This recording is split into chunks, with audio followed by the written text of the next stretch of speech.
अलीपुर नामी गांव में सलमा अपने दो बच्चों जुगनू और मानो के साथ अपनी माँ के ही घर में रहती थी, क्योंकि कुछ अरसा पहले उसके शौहर का इंतकाल हो गया था, जिसकी वजह से उसके ससुराल वालों ने उसे घर से निकाल दिया। अब वो अपनी माँ के साथ ही रहा करती। और फिर एक दिन, अरे मानो, आज तू स्कूल नहीं जाएगी, घर में बहुत काम है। लेकिन नानो, मेरे तो स्कूल में आज मेरा टेस्ट है। अरे टेस्ट है तो क्या हो गया? कौन सा कोई बहुत अहम टेस्ट है तेरा? एक दिन ना जाने से कौन सा कयामत आ जाएगी? वैसे भी मैं देख रही हूँ तो बहुत ढीठ हो गई है। नहीं नानो, मैं तो वैसे ही कह रही थी। मैंने बोल दिया बस, आज नहीं जाएगी तो नहीं जाएगी। नानी की बात सुनकर मानो काफी दुखी हो गई थी और जल्दी से अपनी माँ के पास जाकर बताती है। माँ देखो ना, नानी कह रही है आज स्कूल मत जाओ, मेरा टेस्ट है, मैं क्या करूँ? सलमा बेचारी हालात के पेश नजर काफी मजबूर थी। वो सब कुछ समझते हुए भी आखिर अपनी बेटी के खिलाफ और माँ के हक में ही बात करती है। अरे तो क्या हो गया मानो, नहीं जाओगी एक दिन तो?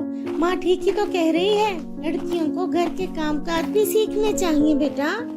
अरे बेटी सलमा, तूने तो अपनी इस बच्ची को बहुत लाड प्यार के साथ बिगाड़ ही दिया है। मैं क्या कह सकती हूँ, जो तुम लोगों की मर्जी।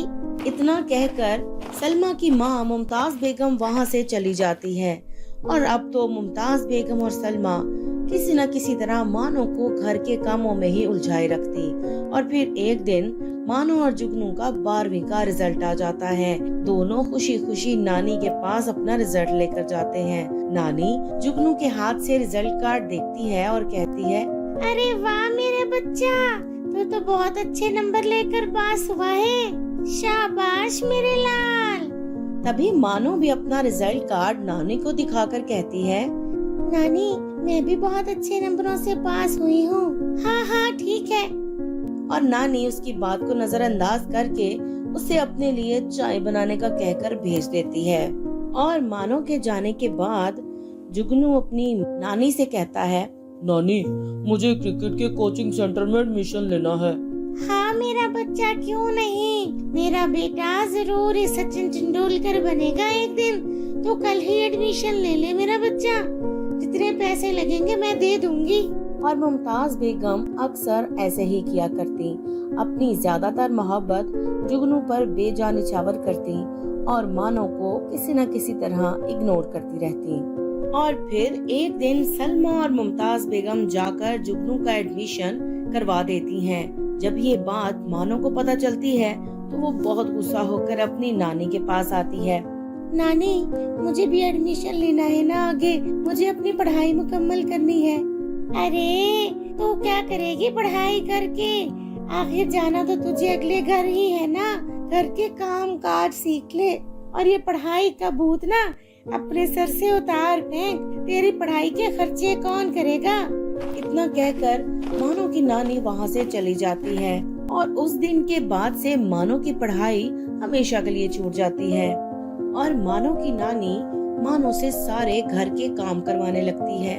इस तरह सारा ही दिन मानो का घर के कामों में गुजरने लगा था। कुछ दिन इसी तरह गुजर जाते हैं, तभी मानो के नाना छुट्टियों पर घर आते हैं। अरे बेटा मानो, स्कूल नहीं गई तुम? नाना जी, नानी ने मेरा स्कूल खत्म कर दिया है। वो बोलती हैं घर के काम काज किया करो, घरदारी सीखो। नाना जी को मानो की बात सुनकर अपनी बीवी पर बहुत गुस्सा आता है और वो जल्दी से मुमताज बेगम के पास जाते हैं। ये मैं क्या सुन रहा हूँ मुमताज, तुमने मानो को आगे पढ़ाई के लिए कॉलेज में एडमिशन क्यों नहीं लेने दिया? वो तुम्हारी बेटी की ही तो बेटी है, उसके साथ ऐसी ज्यादती क्यों कर रही हो?